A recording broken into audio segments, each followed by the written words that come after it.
네, 안녕하세요. 장감중학교 2학년 학생들. 자, 오늘은 영상 2개 올리려고 바로 연달아 또 찍는데요. 자, 이미 앞 영상에서 얘기했듯이 이번 영상에서는 복습하는 시간 가져보도록 하겠습니다. 선생님이 원래 예정했던 3월 23일 개학 가정하에 이미 영상을 6개 정도 만들어서 올려놨었는데요. 그 내용들, 요것들 배웠었죠? 기억납니까, 여러분?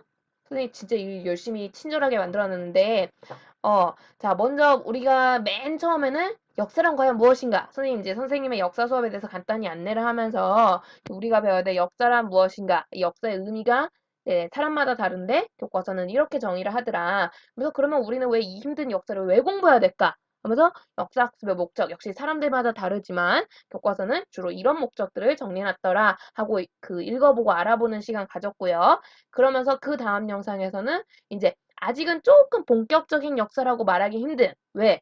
글자로 된 자료가 없어서 사료가 없어서 그래서 역사보다는 좀 앞선 시대인 선사시대 라고 불리는 구석기와 신석기 사회의 모습에 대해서 알아보는 시간 가졌고요. 그 다음 영상에서는 이제 조금 더 인류가 발달을 했죠. 그래서 드디어 문자로 된 사료가 존재하는 금속으로 도구를 만들기 시작하는 청동기 시대 모습들에 대해서 알아봤고요. 청동기 앞에 구석기, 신석기랑은 상당히 다른 점들이 많았어요. 그러면서 이 와중에 드디어 우리 민족의 우리 역사상 최초의 국가 조선이란 나라가 등장하고 어떻게 망해가는지 그 내용들 살펴봤었고요. 또 그 과정에서 사료도 살펴봤었죠. 그 단군 신화라든가 팔족법이라든가 사료들 보면서 고조선에 대해서 좀 디테일하게 알아봤습니다. 그런데 이 안타깝게도 이 조선이 멸망을 했고요. 문제는 이 조선이 진행되는 과정 속에서 조선은 자연스럽게 청동기에서 철기로 넘어가게 됩니다. 그래서 오늘날까지 우리가 철기 시대를 살고 있는데 그 와중에 초창기 철기가 들어오면서 어떤 식으로 사회 모습이 바뀌었는지 그리고 그 철기를 사용하면서 고조선의 뒤를 계승한 어떤 나라들이 또 새롭게 등장을 했는지 요런 내용들을 살펴봤었는데요.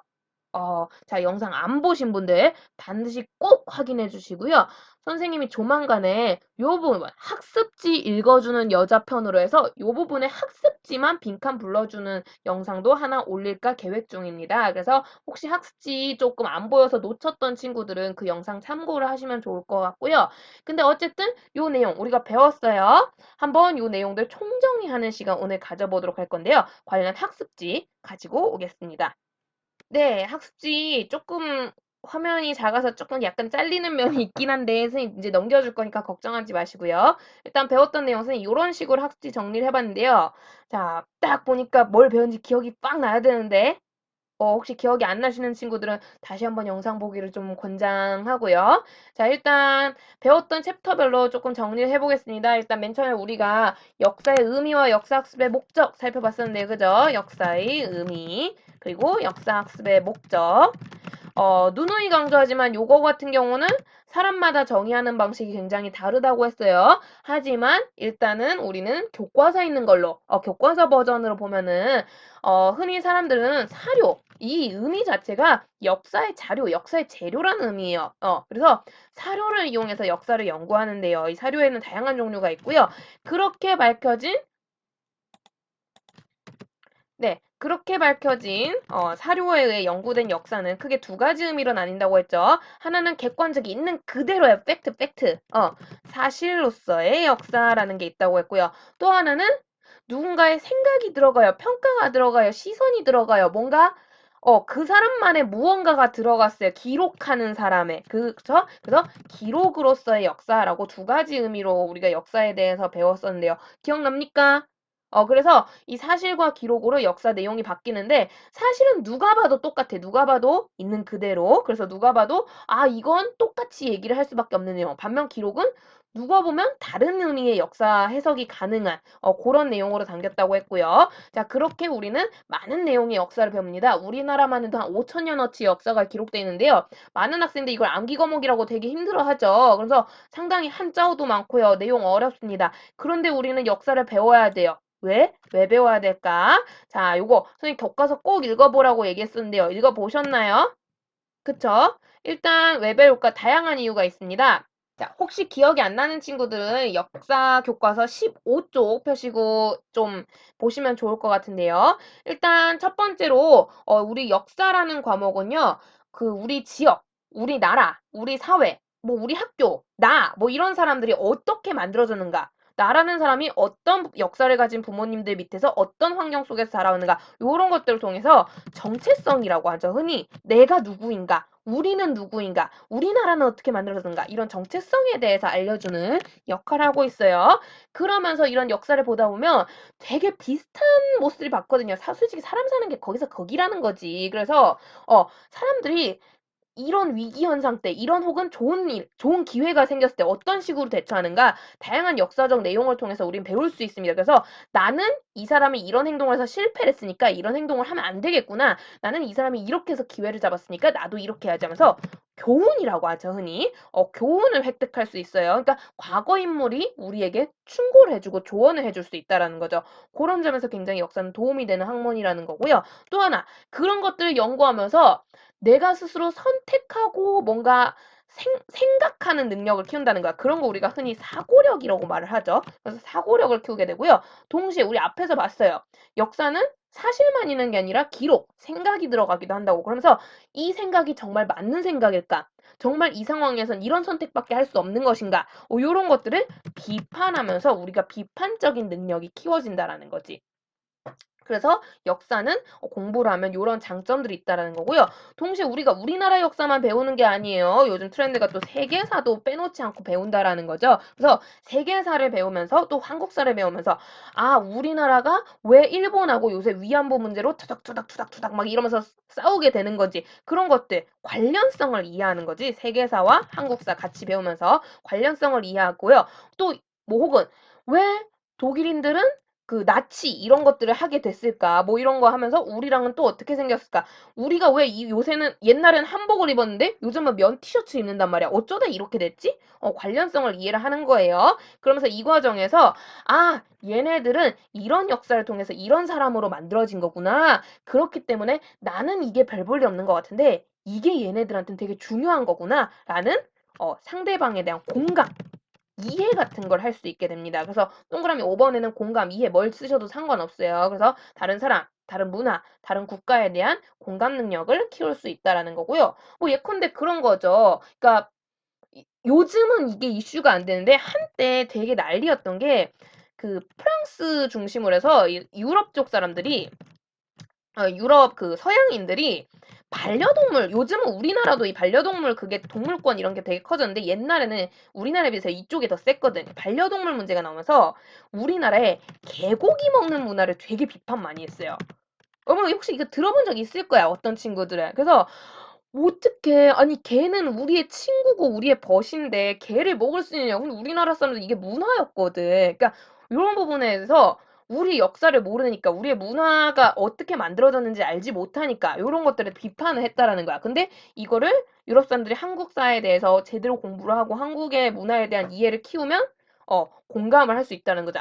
이 사람들이 개를 그냥 먹는 게 아니라 이런 과정에서 개고기를 먹게 되었구나. 이 사람들은 우리랑 개라는 동물을 대할 때 개고기를 먹는 사람들은 가치관이 이렇게 다르구나라는 걸 이해해 줄 수 있다는 거죠. 물론 그렇다 해도 싫어할 수는 있겠지만 아무튼 그러면서 요런 식으로 역사 공부는 굉장히 많은 도움을 준다라는 거 교과서에서 잘 나와 있으니까 한번 꼭 읽어보시기 바라고요. 그러면서 우리 이제 다음으로는 본격적으로 이제 조금 역사다운 역사를 우리가 흔히 알고 있는 역사적인 느낌을 주는 내용들을 배웠는데요. 그런데 처음부터 바로 역사로 넘어가진 않았어요. 그죠? 왜냐?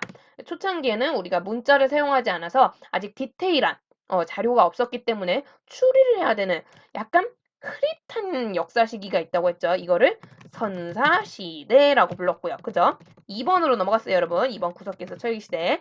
선사시대라고 불렀고요. 이 선사시대 특징을 보니까 도구로 주로 나무 돌을 쓰는데 남아있는 게 돌이 많아. 그래서 돌로 만들어진 도구를 쓴다고 해서 석기시대라고 부른다고 했어요. 자, 이 시대 추리를 할 수밖에 없어요. 추측을 할 수밖에 없어요. 아직 뭘 사용하지 않아서 그쵸. 문자 사용이 이루어지지 않았기 때문에 요렇게 불렸던 시대인데요. 자, 그 중에서도 먼저 등장했던 거 구석기, 아이고 미안해요.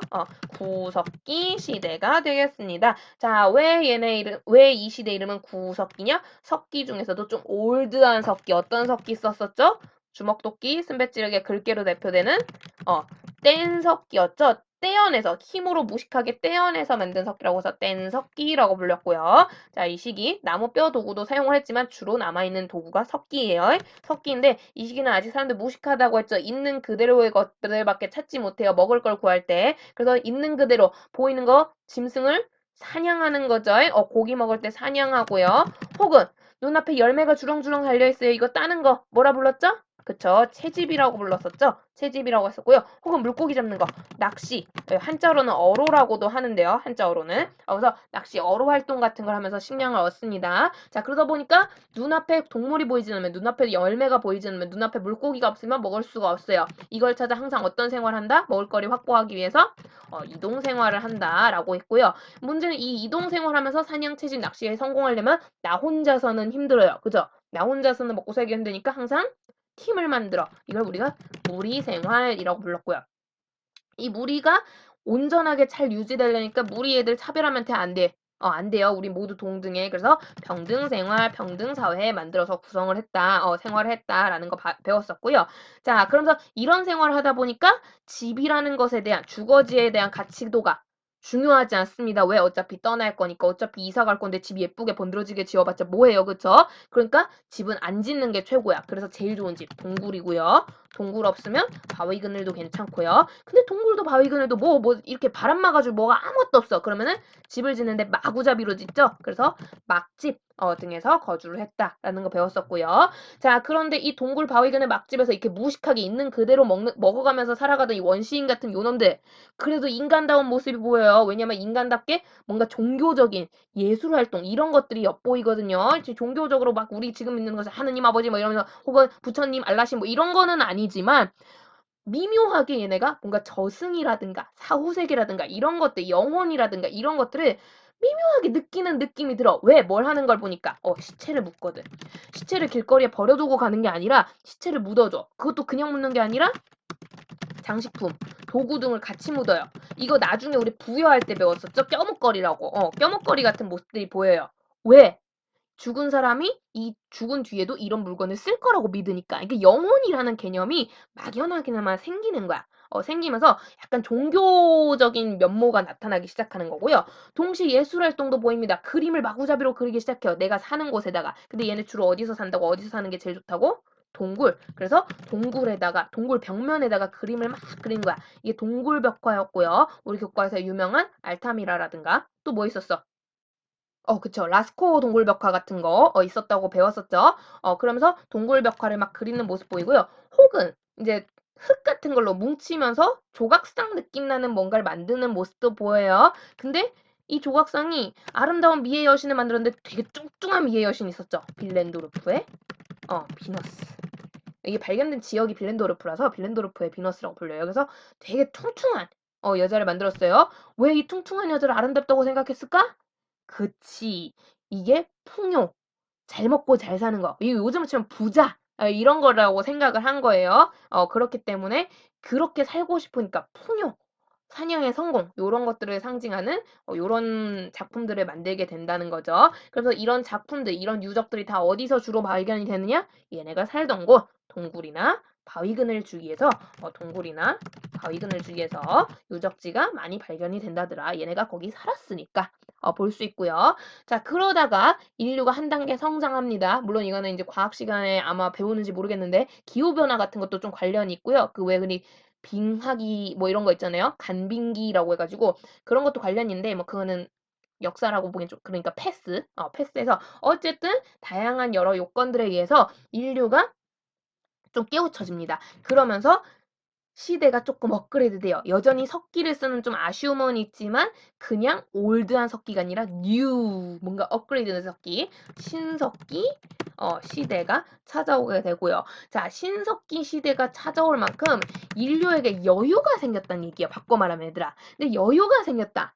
즉 배가 좀 부르기 시작했다라는 거야. 그래서 구석기에서 신석기로 변할 때 가장 큰 영향을 줬던 사건을 우리가 신석기 혁명이라고 부르는데요. 자, 이 신석기 혁명이 뭘 의미하는 거다?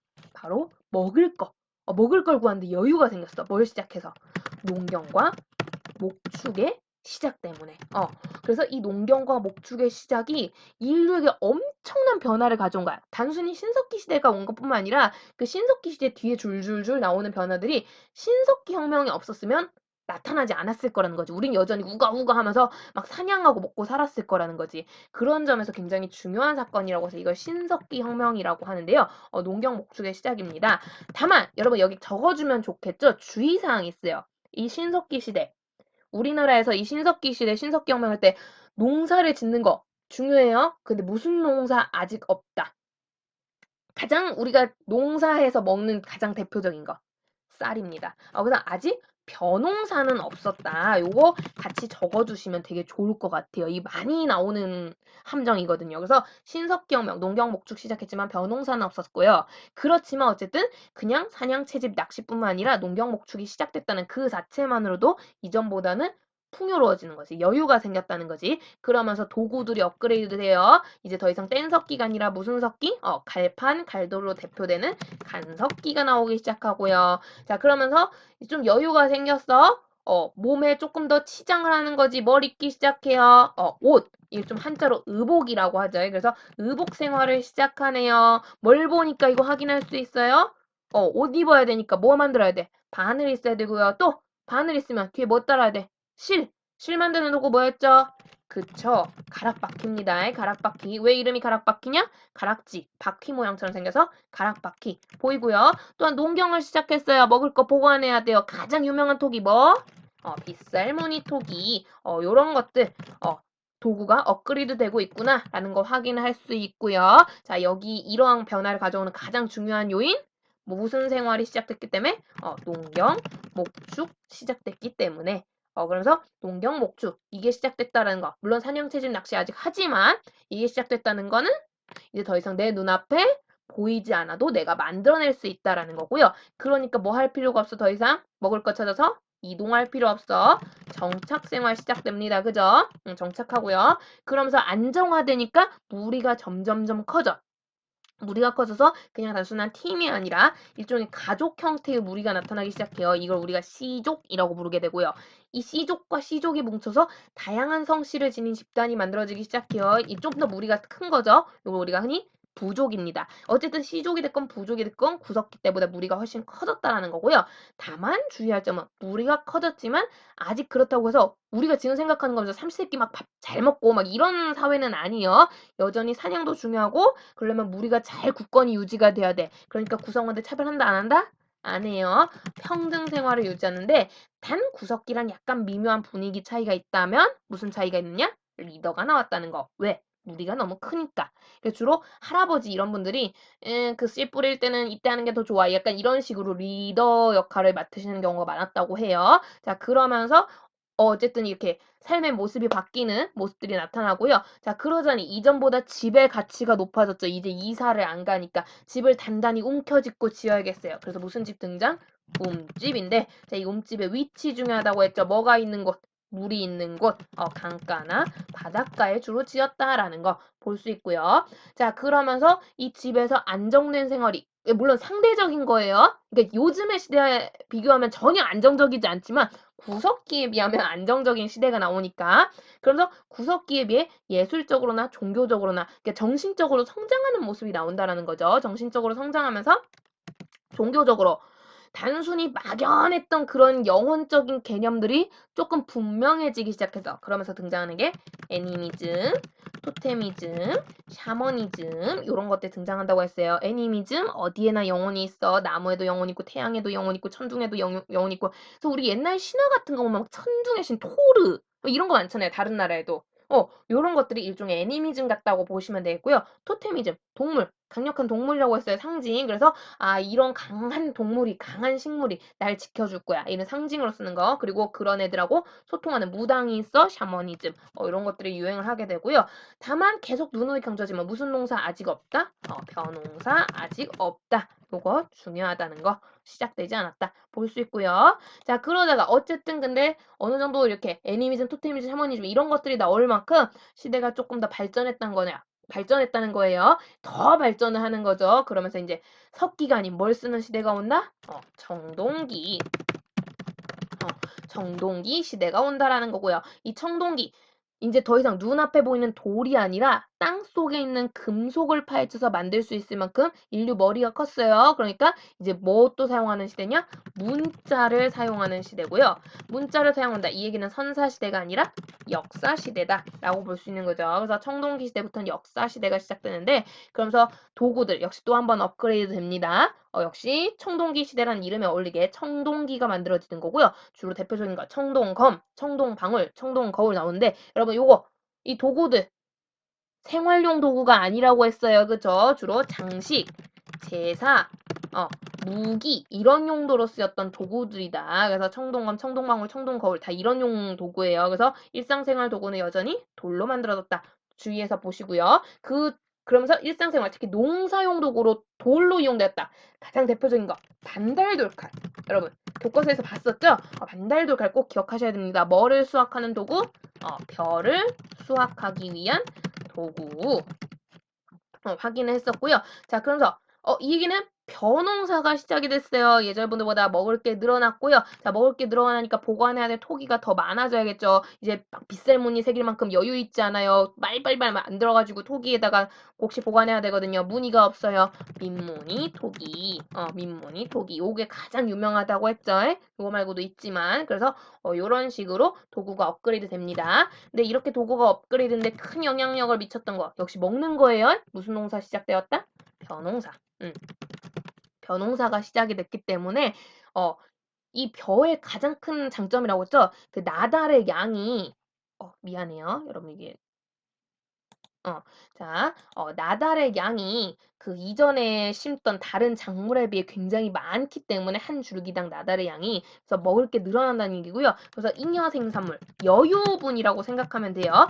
내가 먹고 우리가 먹고도 남는 게 생기는 거야. 이 남는 걸 누가 가질 거야? 내가 가질 거야. 그러면서 옛날 같으면 같이 사냥해서 같이 열매 따서 같이 농사해서 같이 먹는 공동체 생활, 그러니까 평등 생활한 거야. 그게 중요했다면 이제는 내 거.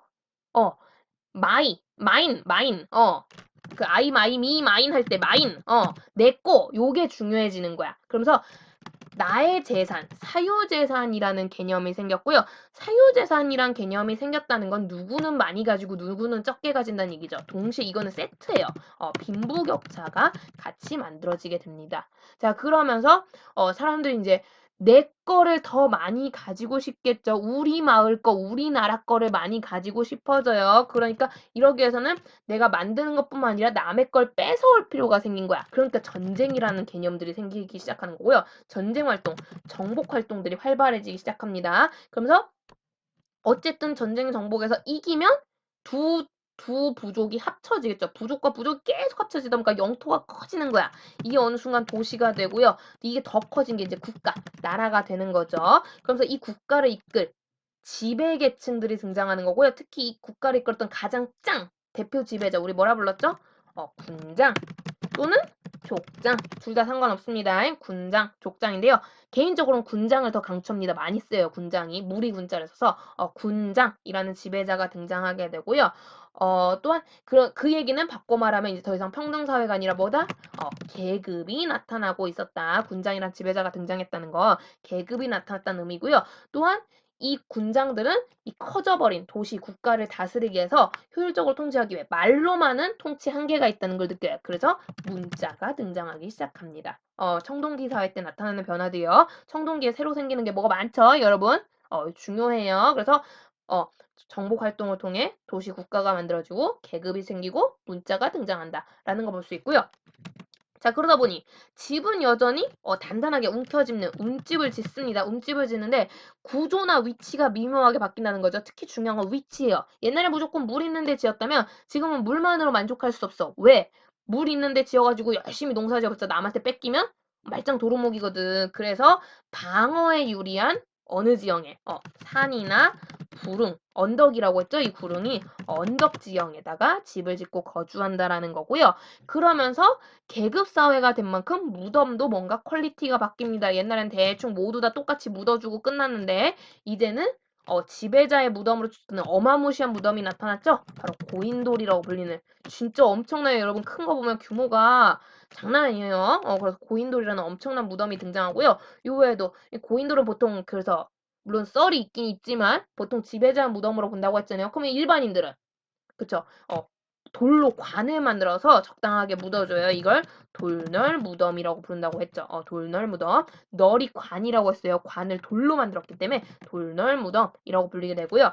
그러면서 그 구석기 시대부터 있던 예술의 혼을 불태워야겠죠. 그림을 그리고 싶어요. 근데 이제 우리는 더 이상 동굴에서 살지 않거든. 동굴이 없으니까 집 근처에 있는 바위에다가 그림을 그리는 거야. 이 바위 그림을 한자어로 암각화라고 부른다고 했었고요. 자, 이 암각화로 가장 유명한 거 우리 울산에 있다고 했었죠. 한구대 암각화 유명하다라는 거 볼 수 있고요. 자, 그리고 방금 얘기했지만 청동기 시대 드디어 국가가 출현합니다. 자, 국가가 출현했다. 기는 우리나라에서 최초의 국가가 등장해요. 그 국가가 뭐예요?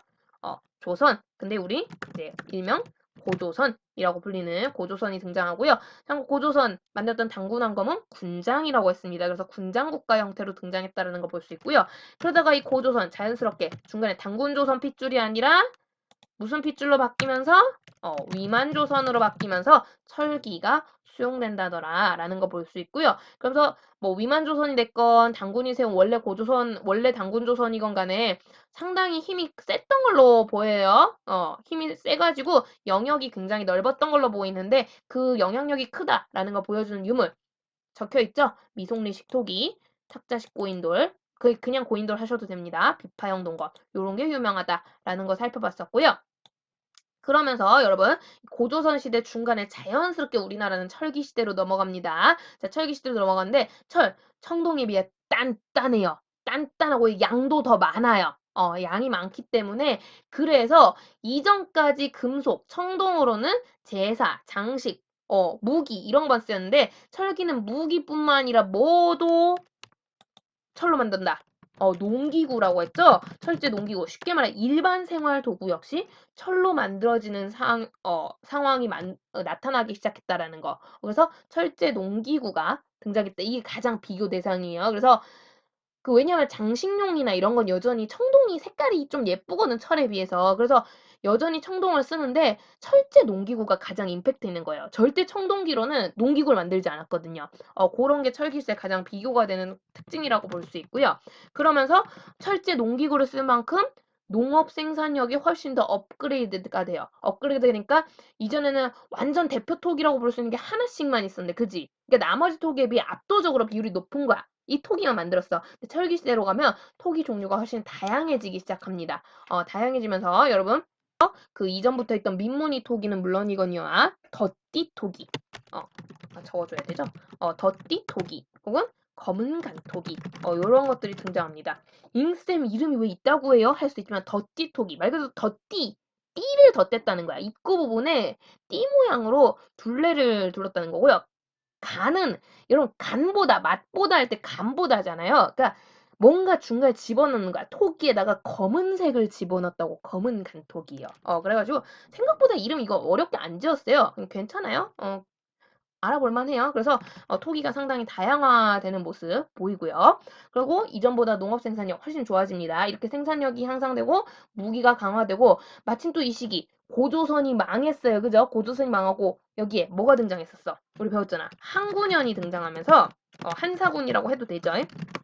한군현. 한사군에 저항하는 과정 속에서 굉장히 전쟁이 활성화됩니다. 그래서 전쟁이 많아지니까 그러면서 막 흡수되고 통합되는 지역들이 많아지는 거죠. 결국 이게 많은 국가로 연결이 되고요. 이렇게 국가가 많아지고 또한 기술력이 발전하니까 단순히 우리 앞에서 배웠던 군장 국가뿐만 아니라 한 단계 더 발전한 형태의 국가가 등장해 군장보다 더 위, 왕이 등장하는 연맹왕국이 등장하게 된다라는 거고요. 그러면서 시대가 업데이트가 됩니다. 업그레이드가 돼요. 그리고 이렇게 이제 생활이 어떻게 보면 바빠진 거야. 이전보다 훨씬 바빠지니까 무덤이 훨씬 간단해지기 시작하는 거죠. 그래서 돌로 만들어봐야 무덤 얼마나 힘들겠어요. 그죠? 이게 이제 심플하게 가는 거야. 어차피 시체 묻으면 썩으니까. 그래서 더 이상 돌이 아닌 나무로 관을 짭니다. 지금도 우리 관 짤 때 나무로 짜잖아요. 그죠? 나무 관을 이용한 무덤. 그래서 앞에 돌을 빼는 거야. 널무덤이 되는 거고요. 혹은 난 이것도 귀찮아. 그냥 항아리를 붙여 만들겠어. 이게 동무덤. 응. 동무덤이라고 하는데요. 역시 교과서에 사진이 있습니다, 여러분. 확인 꼭 해보시기 바라고요. 그래서 요런 변화를 가지면서 다양한 나라들이 등장해요. 자, 그 나라들 우리 부여, 고구려, 옥저, 동해, 사만 배웠는데요. 가만 보니 부여, 고구려, 사만은 누가 나라를 통치하는 왕이 나라를 통치하는 연맹왕국으로서 등장을 했고요. 안타깝게도 옥저 동해는 고구려가 계속 괴롭혔다 그랬죠. 그래서 군장국가 형태로 나라가 만들어졌다더라라는 거 우리 배웠습니다. 그래서 구석기 때부터 철기까지 쭉 정리해봤고요. 이 과정에서 우리가 나라를 총 6개 배웠어요, 여러분. 5개, 6개요. 바로 고조선하고 그 외 기타 등등 5개 철기시대 배경의 5개 나라들인데 요거는 선생님이 이미 이전 학습제 표를 너무 다 만들어놨기 때문에 똑같아요. 표가 똑같을 것 같아서 안 만들었어요. 그래서 선생님 쪽수 적어놨죠. 보시면서 표에 있는 내용 정리하시면 되겠습니다. 자, 요렇게 우리가 대단원 1단원 내용 배웠었고요. 자, 요 내용 잘 이해했는지 문제 만들어놨습니다. 문제. 역시 학교 홈페이지에 있는데요. 다운받아서 다 풀어보셨죠? 자, 지금부터 같이 풀이해보도록 하겠습니다. 문제 다 풀고 오셨나요? 선생님 마음 같아가지고는 문제를 좀 많이 만들어주고 싶었는데, 그러자니 너무 좀, 지금 시간도 없고, 여러분한테 부담이 될 것 같아서 대표적인 거 몇 개만 좀 만들어 봤어요, 여러분. 다 풀어보셨죠? 요 문제. 자, 지금부터 선생님하고 같이 풀이를 한번 해보도록 할게요. 자, 먼저 1번 문제입니다. 자, 사실로서의 역사, 기록으로서의 역사 구분하는 건데요. 선생님 이거 가르쳤죠? 이걸 구분해야 기록으로서의 역사가 생각이 들어갔다는 걸 알고 비판할 수가 있어요, 여러분. 사실은 사실 받아들이면 되고, 보면 되는데, 자, 요 두 개의 가장 큰 차이점. 맞아요. 말 그대로 평가, 생각이 들어갔느냐, 안 들어갔느냐야. 그걸 통해서 구분할 수 있는데요. 먼저 기억. 2차 대전 시기 나치 정권은 아우슈비츠 수용소에 유태인들을 학살하였다. 유태인들 학살해서 슬프다. 뭐 유태인들을 끔찍하게 학살했다. 뭐 그런 것들. 뭔가 생각이라고 들어갈 만한 단어들이 없죠. 그냥 학살했다. 그 심플하게 사실이잖아요. 그죠? 그래서 기억은 사실로서의 역사라고 볼 수 있는 거죠. 그럼 니은. 그럼 니은 한번 봅시다. 고대 그리스에서는 4년마다 올림피아 제전을 개최했다. 요까지만 뭐 개최한 거잖아. 그지? 사실이에요. 근데 문제는 그 개최를 통해 뭘 했다? 동질감을 확인했대요. 아니 스포츠가 좋아서 한 거 아니에요? 그 운동하는 게 완전 미친 듯이 좋았을 수도 있잖아. 아마 그리스가 시간이 아마 돌아서 그리고 올림피아가 원래 그리스 로마 신화에 나오는 올림피아 신들 기념하면서 만든 거라는 건 혹시 알고 있나요, 여러분? 그래서 이거 신하고도 관련이 있는 거예요. 그래서 그냥 신을 숭배하기 위해서 신에게 기념하면서 만들 수도 있는 거라는 거예요. 기념일처럼.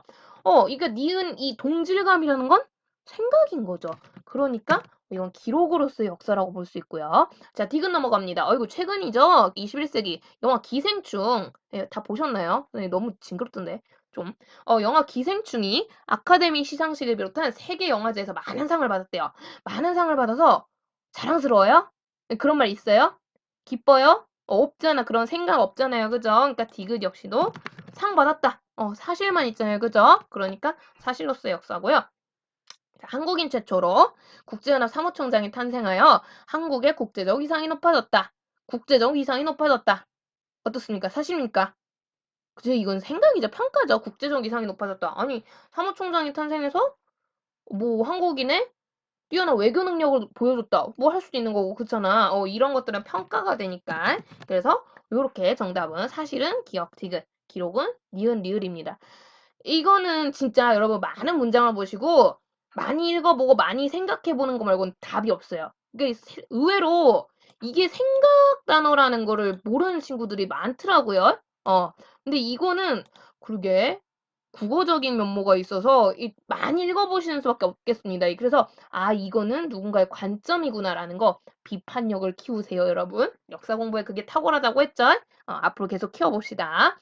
옆으로 2번 넘어가 볼게요. 2번. 자, 2번. 자, 이게 한국사 검정능력 시험에서 나왔던 사료인데요. 자, 한번 봅시다. 기억이란 나라는 크기가 작대요. 크기가 작아서 괴롭힘을 받다가 고구려한테 복속했대. 고구려에게 넘어갔다라는 거야. 자, 우리 배웠어. 고구려에게 넘어간 국가. 크게 3개가 있었는데요. 기억납니까? 고구려에게 넘어간 국가. 부여, 동해, 옥저, 요 세 국가는 고구려에게 나중에 먹혔다고 얘기를 했었죠. 얘기를 했는데, 근데 이 부여, 동해, 옥저 이 셋 중에 하나일 거야, 기억은 그러면. 근데 기억이 조세, 세금과 맥, 이건 동물 이름이에요. 맥, 포, 이게 비단, 천을 의미하는 거고, 비단은 아닌데, 이제 물고기, 소금, 해산물. 자, 조세, 맥, 포는 뭔지 모르겠는데, 물고기, 소금, 해산물. 자, 이거 풍부해서 고구려한테 뺏겼던 나라. 어디였지? 그치. 이거에서 부여는 탈락. 노노, 너 안녕. 부여는 아니겠고요. 그죠? 동해 아니면 옥저인데, 문제는 이 동해 아니면 옥저인 이 나라, 기읍, 혼인하는 풍속이 있대요. 우리 혼인 풍속 두 개 나라 배웠는데, 특이한 거. 고구려하고, 어디였어? 옥저였죠? 자, 옥저에 아주 독특한 혼인 풍속이 있었어. 여자 나이가 10살이 됐을 때, 아직 꼬꼬만데 10살이면 애기잖아. 초3이잖아. 초3. 초딩인데. 혼인을 하라고 받고 결혼을 해. 어린 나이에. 신랑 집에서 이 어린애를 며느리로 삼겠다고 데리고 간대. 이거 뭐였어? 민며느리제였죠? 자, 그러면서 요걸 통해서 우리는 이 기역이란 나라, 어떤 나라다? 옥저라는 거 확인할 수 있었고요. 그 과정에서 혼인풍속 우리 이미 확인했네요. 뭐야? 민며느리제가 있었고요. 자, 이 민며느리제와 더불어서 옥저에 있었던 독특한 장례풍속이 하나 있어요. 뭐였죠? 그쵸? 뼈를 모아서 가족끼리 같이 묻는다고 가족 공동묘 혹은 뼈 모은다고 뼈 모아서 장례 진다고 골장제, 골장묘 다 됩니다, 여러분. 그래서 요렇게 여러분 이게 특징을 잘 기억을 하셔야 이런 사료 분석이 가능해요. 그래서 배경 지식을 잘 활용해서 힌트를 찾을 수 있어야겠죠. 요렇게 정답이 되겠습니다. 넘어가겠고요. 자, 3번 보겠습니다. 3번. 이건 좀 까다롭네요. 자, 다음 문장이 올바른 문장이 되도록 틀린 부분을 찾아 수정하래요. 틀린 부분을 찾아 수정하래요. 한번 보도록 합시다. 자, 구석기 시대 사람들은 사냥의 성공과 풍요를 기원하면서 알탐이나 동굴벽화, 그죠? 구석기 사람들 동굴에 그림 그렸죠? 그래서 울산방구대왕각화와 같은 예술활동을 즐겼다. 자, 여기 틀린 게 있네. 뭐야? 울산방구대왕각화, 암각화, 바위 그림은 청동기 시대라고 했죠. 자, 이땐 어디에다 그림 그려야 돼? 동굴에다가 반드시 동굴벽화라는 말이 나와야 됩니다. 그래서 울산 방구대 안각화를 삭제하시면 되겠습니다. 혹은 여기에 뭐 쓰면 되겠어? 라스코 동굴벽화나 빌렌도르프의 비너스 넣으시면 되겠죠. 그렇게 고치시면 되겠고요. 2번 넘어가겠습니다. 울산 방구대 안각화가 잘못했어요. 여기는. 이거 삭제해 주시면 되겠고요. 자, 신석기 혁명 이후 2번 신석기 시대에 농경과 목축이 시작되면서 벼, 조, 기장과 같은 곡식을 생산하여 빗살무늬 토기에 포환하였다. 빗살무늬 토기는 맞죠? 뭐가 문제입니까? 그쵸, 쌤 이거 진짜 주의하라고 했어요. 계속 강조했어요. 벼! 언제부터야? 청동기 시대부터. 그러니까 벼를 삭제해 주시면 되겠습니다. 벼는 아직 농사 짓지 않았죠. 신석기 때는. 청동기로 가야 되죠. 주의하시고요. 자, 그 다음에 가로 3번. 청동기 사회는 청동 무기, 청동 장신구, 청동 농기구 등장하면서 농업 생산력이 발전하고 계급이 나타났다. 뭐가 잘못됐죠? 자, 청동기사에서 청동으로 절대 만들지 않는 도구. 농기구, 일상생활 도구는 석기라고 했었죠. 그래서 자, 농기구를 금속으로 만드는 건 언제부터?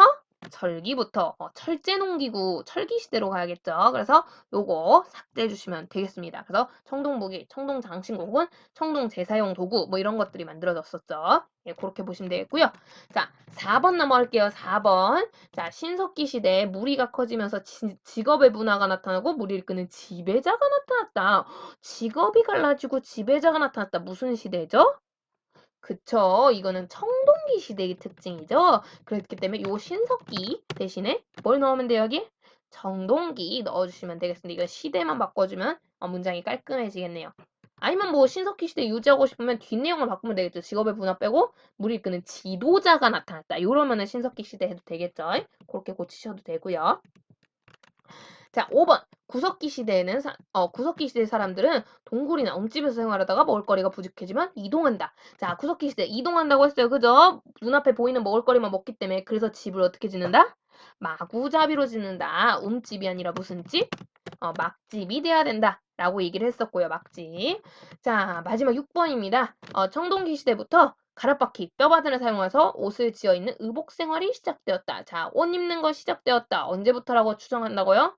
신석기 시대. 자, 요거 역시도 청동기 대신에 신석기로 바꿔주면 되겠네요. 4번, 6번이 바뀌면 되겠네요. 그쵸? 그런 식으로 해서 틀린 문장. 그러니까 여러분 이게 특징을 분명하게 알아야 이런 수정이 다 가능하다라는 거예요. 특징을 분명하게 어, 확인을 다시 해주시기 바랍니다. 헷갈렸던 친구들은. 자, 혹은 여러분 이게 내가 지금 가장 수정하기 쉬운 부분을 찾아준 건데 요것들을 유지하고 싶으면 나머지 문장을 바꾸셔도 상관은 없습니다. 답은 이건 여러 가지로 나올 수가 있죠. 너무 막 나 이거 아닌데 하고 유유유 이러고 있으시면 안 돼요. 나머지를 맞게 고치셨으면 괜찮아요. 예를 들어 청동기 시대부터는 의복생활 대신에 다른 내용 나오면 되는 거잖아. 그치? 음. 아니면 청동기 시대에는 신석기 시대에 이어서 의복 생활을 계속 해왔다. 이렇게 해도 되는 거고. 그치? 답은 다양하게 만들 수 있어요. 어, 너무 슬퍼하지 마시고. 자, 그럼 4번 넘어가겠습니다. 4번. 자, 그림에 가 국가의 대표적인 풍속을 두 가지 서술하시오. 돼 있는데요. 여기 이거 이렇게 참고로 팁인데 이 시대 가지고 풍속을 여러 개 쓰라고 하잖아요. 보통 무조건 부여해요. 왜냐하면 우리 배웠을 때 기억하겠지만 여러 개를 골라서 쓸 만큼 풍속이 많은 나라는 부여밖에 없어요. 일단 그게 좀 1차적인 문제를 많이 풀면 얻게 되는 팁이고요. 그거 말고도 자 선생님 이거 수업 시간에 얘기했었죠? 윷놀이 사출도에서 나온 것 같다. 마가, 우가, 저가, 구가 이게 동물의 이름이라서 여기서 윷놀이 유래한 것 같다 얘기했어요. 그쵸? 자 그리고 앞에 윷놀이 몰라도 뒤에 사출도, 마가, 우가, 저가, 구가 이거 보면 알아야죠. 이 나라 어디다?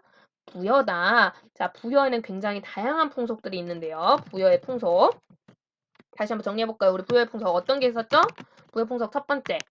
그치. 일단 옷 색깔이. 흰색 옷을 되게 좋아했다고 했죠. 백의. 흰 옷을 즐겨 입는다. 특징을 볼 수 있고요. 또 어떤 거 있지?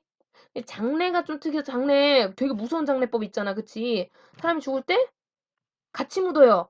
노비라든가 그런 것들을. 그러니까 죽은 뒤에 이 왕이라든가 이런 사람들을 모셔야 되는 사람들이 있었기 때문에 이런 거 순장이라고 불렀죠. 사람을 같이 묻는 거, 생매장하는 거. 동시에 순장뿐만 아니라 물건도 같이 묻었어. 그거 뭐야?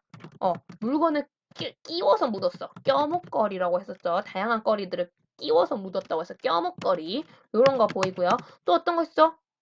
법률이 엄격했어. 법률이 너무 무시무시하게 엄격했어. 법률이 엄격했는데 특히 가장 유명한 법률 요거 써도 돼요. 뭐 있었죠? 1책 12법입니다. 1책 12법. 가장 유명한 법률 1책 12법. 요런 거 서술하셔도 되고요. 또한 그치. 하늘에다가 제사를 다른 나라도 그렇지만 부여도 지냈잖아요. 근데 이 제사 제천행사라고 했는데 이 제사 이름을 얘네는 북을 치누면서 제사 지낸다고 해서 뭐라고 불렀다? 그치. 영고라고 했죠. 영고라는 제천 행사가 존재하고 있었다. 그래가지고 하늘에다가 북을 치면서 제사를 지냈다. 요게 되게 큰 특징이다라고 볼 수 있고요. 그래서 요런 것들이 부여의 대표적인 풍속들에서 요 중에 두 개 적당히 골라서 쓰시면 괜찮을 것 같은데요. 네, 여러분. 여러분이 이제 공부를 좀 하고 왔으니까 이거는 우리 교과서에는 없는데요. 이 두 개 정도 좀 쌤이 소개를 해보려고요. 혹시나 이제 또 한국사 검정능력 시험이라든가 기타 다른 데서 좀 쓰임새가 있을 수도 있겠다 싶어서 우리 교과서에는 없어요. 이거 시험엔 안 나오는 건데 팁으로 알려드리면요. 부여에는 이거 말고도 좀 독특한 풍속이 몇 개 더 보여요. 하나는 우제전복이라고 하는데요. 이 우제 전복이 뭐야? 이게 할 수 있는데 전복이 점 치는 거예요. 점을 치는데 부여가 되게 독특하게 점을 친 게 우제 이게 소 발굽을 의미하거든요. 한자어로. 소우자에 발굽할 때 제자예요. 그래서 소나 이런 동물들 보면은 왜 발이 딱딱하잖아요. 그죠? 요거에다가 불을 쬐는 거야. 불을 가하면 얘가 딱딱하고 말라 있으니까 금이 가거든요. 갈라지는 모양을 보고 점을 친다고 해서 우제 전복이에요. 그래서 부여는 굉장히 나라에 중요한 일이 있을 때 요렇게 소나 말 이런 애들 발굽을 이용해서 점을 쳤다고 해요. 동물이 중요한 나라잖아요. 그러니까 동물을 이용해서 점을 쳤다고 해요. 요런 독특한 풍속이 있어서 이게 이제 일부 교과서에는 소 발굽을 이용해 점을 침 뭐 이런 식으로 풀어쓰기도 하는데 아직까지도 많은 문제지나 책들이 그냥 우제전복이라고 많이 얘기를 해요. 그래서 요거 역시 다른 학교 교과서나 문제지에는 나오기 때문에 같이 알아두시면 좋을 것 같고요. 하나 더 부여 역시 좀 이거 고구려도 실은 나중에 가지고 있는 건데요. 독특한 혼인풍속이 하나 있습니다. 혼인풍속이라고 하기 좀 미묘하겠는데 형제끼리 있는 집에서 해당되는 풍속이요. 형사취수제라고 하거든요. 형사취수제. 응? 형사취수제? 형사? 경찰이 뭐 활동하나? 혼인할 때? 뭐 할 수도 있는데 그게 아니라 형사가 형이 우리 형 동생 형 아우할 때 형이요. 형이 사망했어. 형이 사망하면 근데 형이 유부남이었어. 누가 혼자 남습니까? 쓸쓸하게. 형이 죽으면. 형수님이 남거든. 이 숫자, 형수님이, 형이 사망해서 형수님이 혼자 남으셨을 때 취수제야. 제자가 동생이거든. 동생이 취하는 거야. 가지는 거야. 형수를. 그래서 형이 죽으면 그 동생이 형수랑 결혼하는 혼인 제도예요.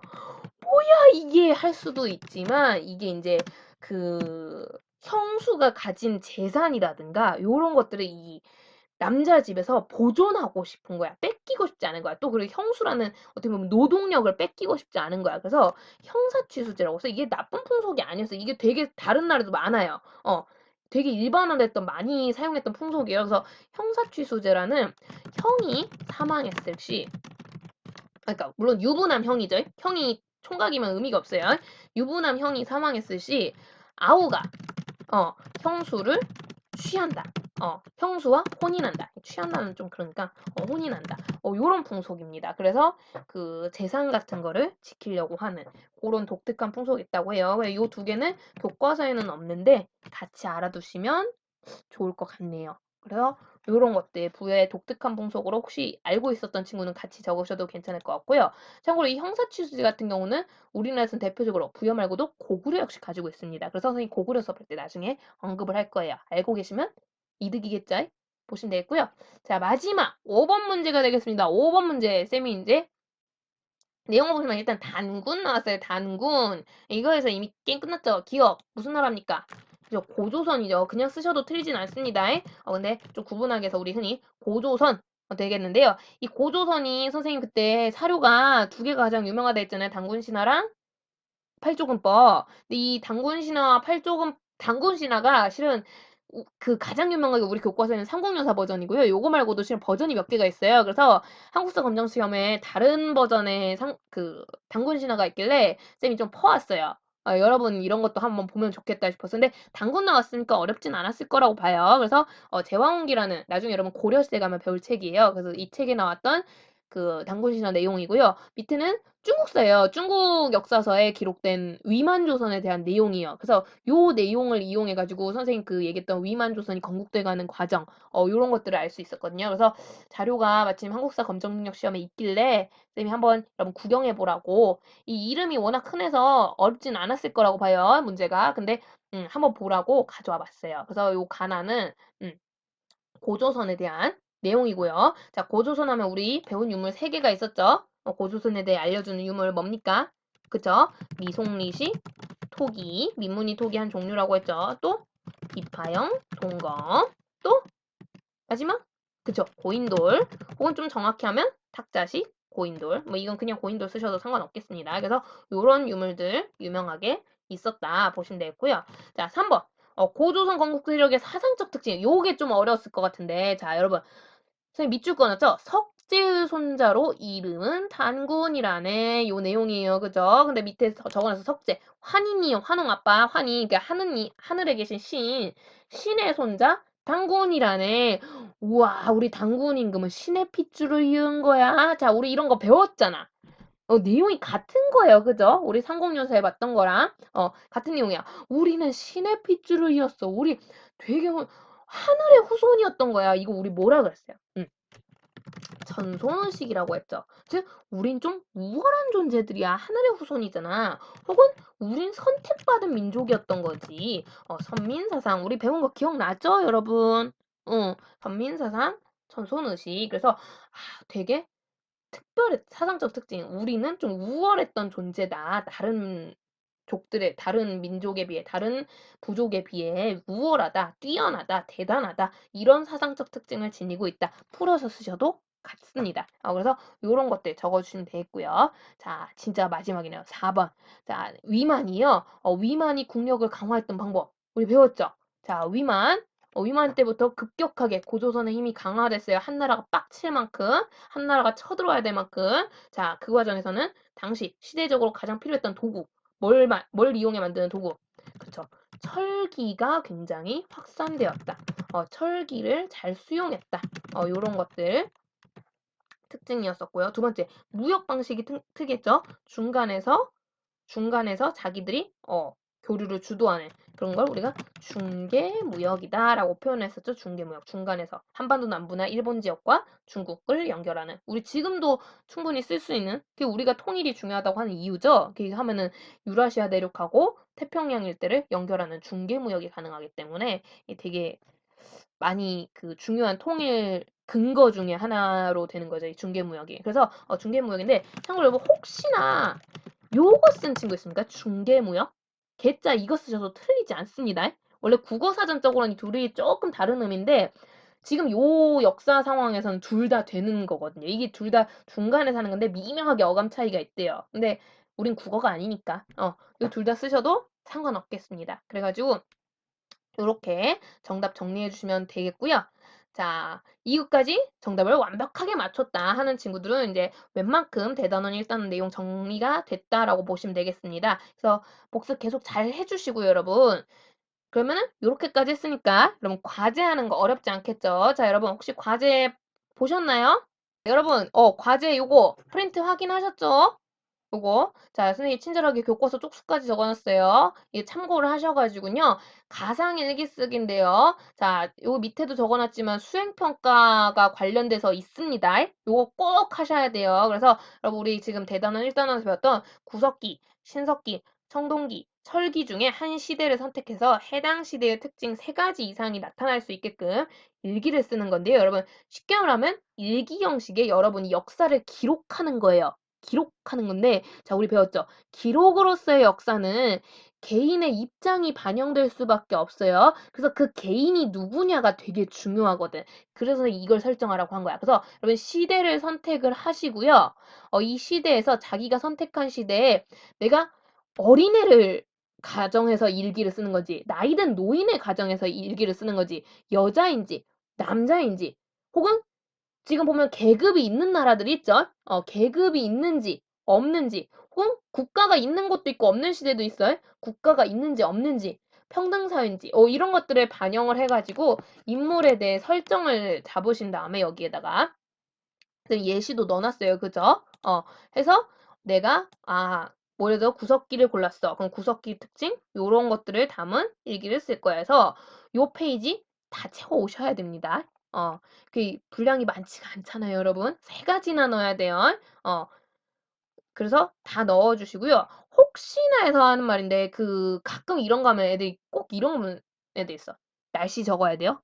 마음대로 하세요. 날씨 적든 말든 상관없습니다. 선생님 3가지인데 하루 안에 3가지를 다 써야 돼요? 상관없어요. 마음대로 하세요. 날짜 셋으로 나눠 써도 됩니다. 둘로 나눠 써도 되고 그래서 뭐 근데 이제 연도를 엉뚱하게 2020년으로 쓰시면 안 되겠죠? 지금 이거 시대가 다른데. 그래서 그냥 제목에 뭐 구석기 시대, 뭐 날씨 맑음 뭐 하시든가 말든가 해가지고 그에 맞게 날짜는 이제 적당히 뭐 빵월 빵일 적어가지고 하시면 되겠습니다. 그래가지고 여러분 근데 내가 부탁인데 선생님이 이제 여러분 거인데 나중에 읽어볼 거란 말이에요. 일일이 다. 할 때 선생님 좀 알아보기 쉽게 여기 밑줄을 쳐주시면 더 좋겠죠. 일기를 적은 다음에. 그래서 요거 과제가 되겠습니다. 혹시 과제 이해 안 가는 부분이 있으면 역시 댓글에 적어주시면 선생님 관련해서 또 질문 답변 달도록 할게요. 자, 진짜로 대단원 1 끝. 다음 시간에 대단원 2 고구려 역사에 대해서 시작해 보도록 하겠습니다. 자, 오늘은 여기까지.